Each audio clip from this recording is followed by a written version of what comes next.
ঘাটালের জন্য তৃণমূলের সাংসদ দেব কি কাজ করেছে নিজেই সে বলতে পারেনি। 10 বছরের এমপি হয়ে কিন্তু টোটাল 10 বছরে 2.5 কোটি টাকা মাইনে নিয়েছে দিল্লির সংসদ। দেব একটু ভুল ব্যাটিং করছে, কোনো একটা ভুল বা কিছু সেটাকে ঢাকতে গিয়ে সবাইকে জড়িয়ে তৃণমূল দলে থাকতে গেলে, তৃণমূলের দলের এমপি এমএলএ বা অন্য কোনো চেয়ার সামলাতে গেলে এই ধরনের কাজের সঙ্গে কেউ না চাইলেও জড়িয়ে পড়ে। বিরোধী দলনেতা এলপি এবং হিরণ তারা কিন্তু কেউ আজগুবি কোনো কথা বলছে।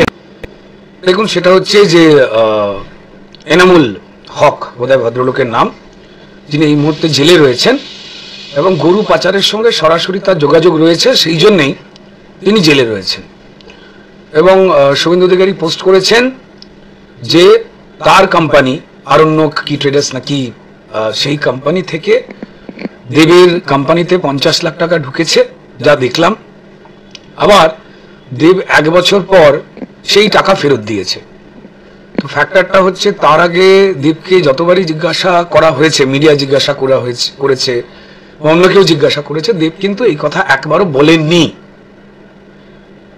এনামুল গরু পাচারের সঙ্গে জড়িয়ে তার মূলত পয়সা ওইখান থেকেই আসে, অবৈধ পয়সা। তার কোম্পানি থেকে এনামুল হকের গরু পাচারকারী, সেখান থেকে যে টাকা এসেছে, এতদিন ধরে নানান অভিযোগ বিভিন্ন জন তোলার পরেও দেব কিন্তু সেটা বলেননি। যখন শুভেন্দু অধিকারী কোনো সূত্র অনুযায়ী তার কাছে যখন এই প্রমাণের ছবি তিনি পান, সেইটা যখন তিনি লেখেন, তার পাল্টা উত্তরে দেব কিন্তু এটা প্রমাণ করে দিল যে গরু পাচারকারী এনামুলের কোম্পানি থেকে তার কাছে 50 লক্ষ টাকা এসেছিল এবং 1 বছর পর যখন সে ওই পয়সা ফেরত দেয়, তখন খুব অদ্ভুত কারণে যিনি টাকা দিলেন, কেউ কাউকে টাকা দিতে পারে, অবশ্যই সেটা গরুরই টাকা হয়, কিন্তু 50 লক্ষ টাকা নিয়ে লোকে তো নিশ্চয়ই সেই টাকার সুদটাও নেবে, কিংবা যখন সিনেমা মানে একটা ব্যবসা, সে ব্যবসার প্রফিট চাইবে।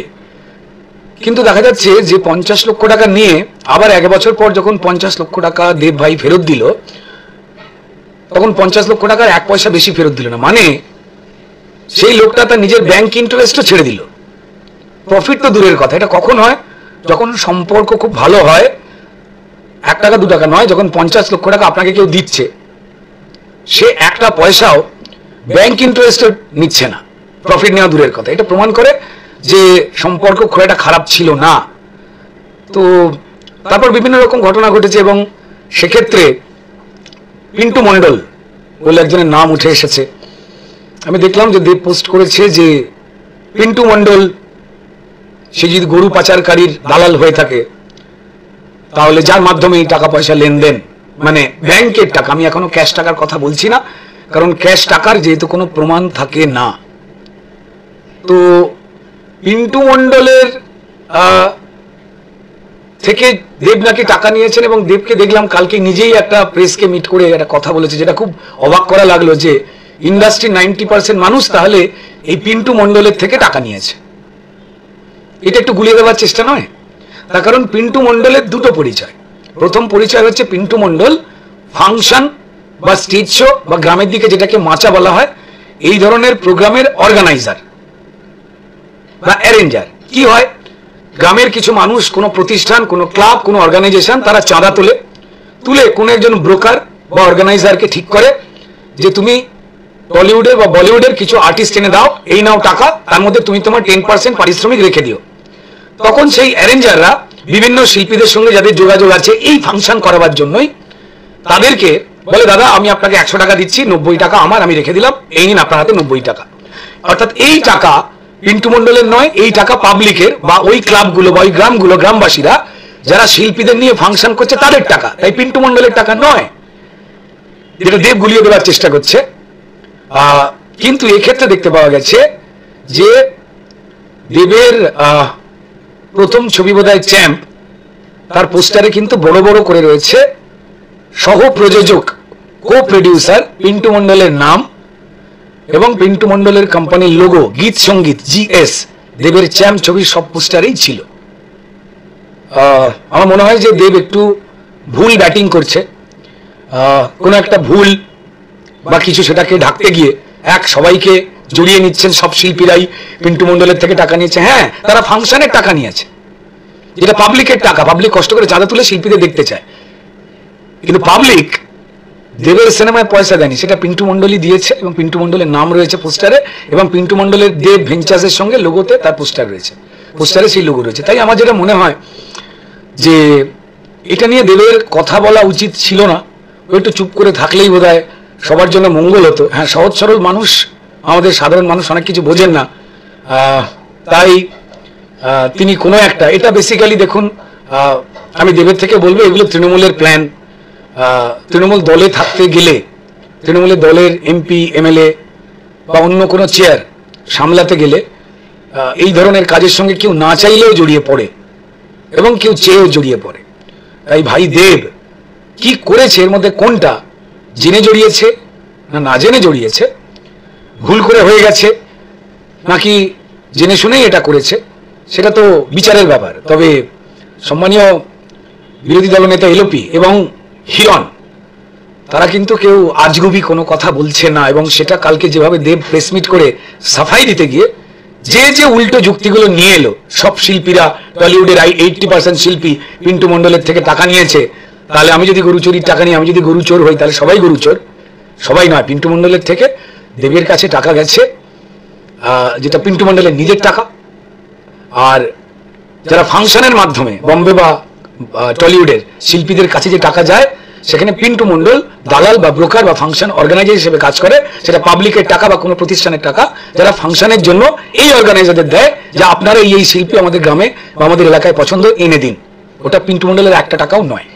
তো তাই আমার যেটা মনে হয়, দেব এ বিষয়ে যদি কম কথা বলে তো তাহলে বোধহয় বেটার।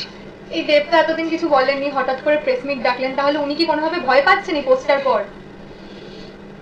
দেখুন, আপনারা যদি বলেন যে দেব ভয় পাচ্ছেন, তো তাহলে ভয় পাচ্ছেন, কিংবা এটা হতেই পারে যে তিনি একটা ক্লিন ইমেজ যেটা ভেঙে যাচ্ছে, এটা অনেক আগে থেকেই শুরু হয়েছিল। দেবের একটু কনসিয়াসলি এটাকে ডিল করা উচিত ছিল। 10 বছরে তার ঘাটাল মাস্টার প্ল্যান তিনি মুখ্যমন্ত্রী অভিষেক বন্দ্যোপাধ্যায় তার দলের, তাদের সঙ্গে বসে কথা বলে আনতে পারলেন না। এমপি হিসেবে ঘাটালের মানুষের জন্য কি করেছেন এখনো তিনি হিসেব দিতে পারছেন না। তিনি 10 বছর এমপি ছিলেন, তিনি মাইনে পেয়েছেন প্রত্যেক মাসে 2-2.5 লক্ষ টাকা করে এমপি হিসেবে মাইনে। অর্থাৎ 10 বছরে যদি দেখা যায়, মানে 1 বছরে 12 × 25, 12 মাস 25 করে হয়। আমি তর্কের খাতিরই ধরে দিলাম 1 বছরে 2.5 কোটি টাকা মাইনে পেয়েছেন। কি জন্য? প্রত্যেক বছর কেন্দ্র সরকার একজন এমপিকে 5 কোটি টাকা করে দেবে, সে যে লোকসভার এমপি, আর তার কাজ হচ্ছে ওই এলাকার বড় বড় যে সমস্যাগুলো রয়েছে 5 কোটি টাকা দিয়ে প্রত্যেক বছরে। কোভিডের সময় যেহেতু টাকা কমে গেছিল, কোভিডের 2 বছর আমি কম করে দিচ্ছি টাকা বা বাদই দিয়ে দিচ্ছি, তাহলে তো তিনি প্রায় 40 কোটি টাকা পেয়েছেন 10 বছরে। 10 বছরে তিনি কি করেছেন 40 কোটি টাকা দিয়ে, তার খতিয়ান প্রমাণ সহ দিলে বোধহয় ভালো হতো, তিনি সেগুলো দেননি।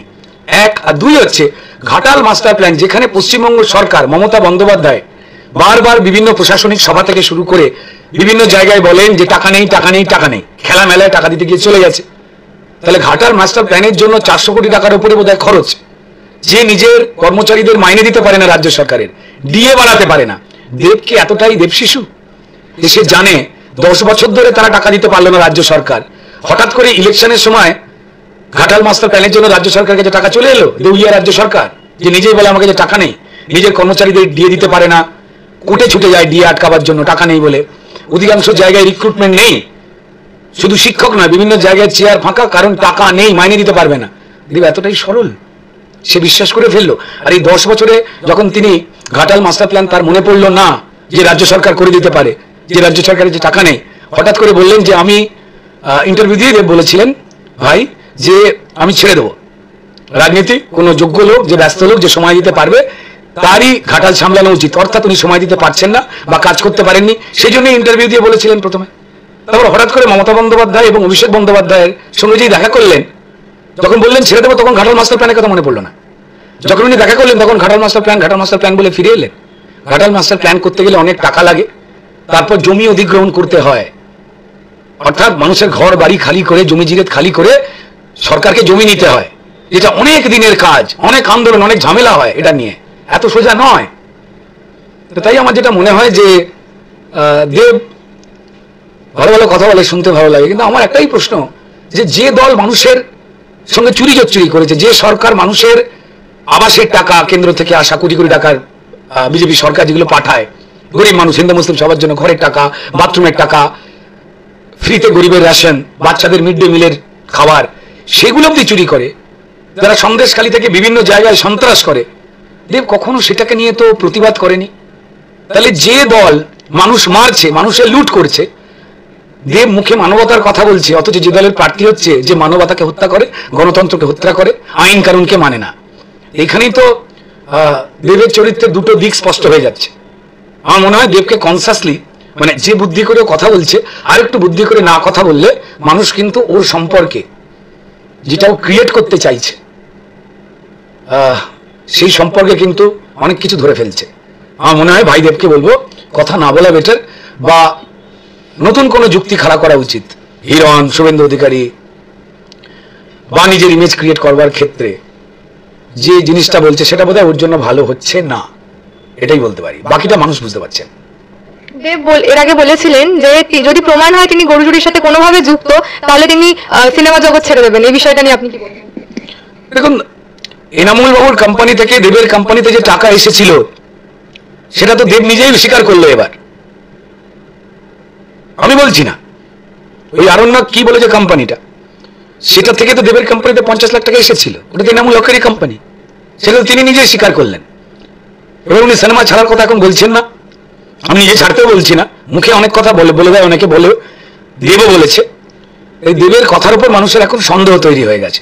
উল্টে উনি সেটাকে ঢাকবার জন্য বলেছেন এই এনামুল হক মধ্যখানে যে পিন্টু মন্ডল নামে যে মানুষটা রয়েছে, যে নাকি ব্রোকার দেব এবং এনামুলের মাঝখানে, বলেছে পিন্টু মন্ডলের থেকে তো সবাই টাকা নিয়েছে। আমি আবার বললাম যেটা প্রথমে বললাম, পিন্টু মন্ডল ফাংশনের ব্রোকার বা ফাংশন অর্গানাইজার, যে টাকাটা পাবলিক চাঁদা তুলে দেয় তাদের গ্রামে শিল্পী আনবার জন্য, সেই টাকা পাবলিকের টাকা, সেই ক্যাশ টাকা দেয় হচ্ছে এই ফাংশন অর্গানাইজারদের হাতে। যেমন এক্ষেত্রে পিন্টু মন্ডল, তিনি টাকা দিয়েছেন সমস্ত শিল্পীদের, যার মধ্যে হিরণরাও ছিল। আমি কেন, টলিউডের অনেক শিল্পী রয়েছে, তারা কেউ গরু কয়লা চুরির টাকা নয়। এটা গরিব মানুষের, গ্রামের মধ্যবিত্ত মানুষ যখন শিল্পী দেখবার জন্য, ফাংশন করার জন্য আমাদের নিয়ে যান, সেই টাকাটা, এগুলো মানুষের টাকা। আর ওটা আরণ্যক কিন্তু মানুষের টাকা নয়। আরণ্যক বলে এই কোম্পানিটি এনামুল হকের, গরু চুর এনামুল হকেরই টাকা, যেটা ডিরেক্টলি ব্যাংক ট্রান্সফার হয়েছে। আর কত ক্যাশ এসেছে সেটা আমি জানি না, তাই এই বিষয়ে কোনো আলটপকা মন্তব্য করব না। আমি আবার দেবকে বলবো যে ও প্রেস মিটটা করে, বেশ কিছু টুইট করে, ভাই দেব কিন্তু ডাল মে জরুর কালা হ্যায়, এইরকম একটা নিজেই কিন্তু সেই রাস্তা তৈরি করে দিয়েছে। বেশ কিছু চ্যানেল আছে, আমরা দেবকে ভালোবাসি, তাই ভালোবাসার লোক যদি কোনো গন্ডগোলে কাজ করে, আমাদের মন বলে হ্যাঁ এই অন্যায়টা করেছে, কিন্তু হৃদয় দিয়ে জোর করে আমরা বলবার চেষ্টা করি না এটাই করতে পারে না। প্রচুর মানুষের দিমাগ আর দিল, অর্থাৎ মাথা আর হৃদয়, এইটা দ্বন্দ্ব চলছে। বাকিটা তো সময় বলবে। তবে এটাই বলবো, ঘাটালের জন্য তৃণমূলের সাংসদ দেব কি কাজ করেছে নিজেই সে বলতে পারেনি 10 বছরের এমপি হয়ে, কিন্তু টোটাল 10 বছরে পায় মানুষের, ঘাটালের মানুষের সেবা করবার জন্য এমপি হয়ে প্রায় 2.5 কোটি টাকা মাইনে নিয়েছে দিল্লির সংসদ থেকে।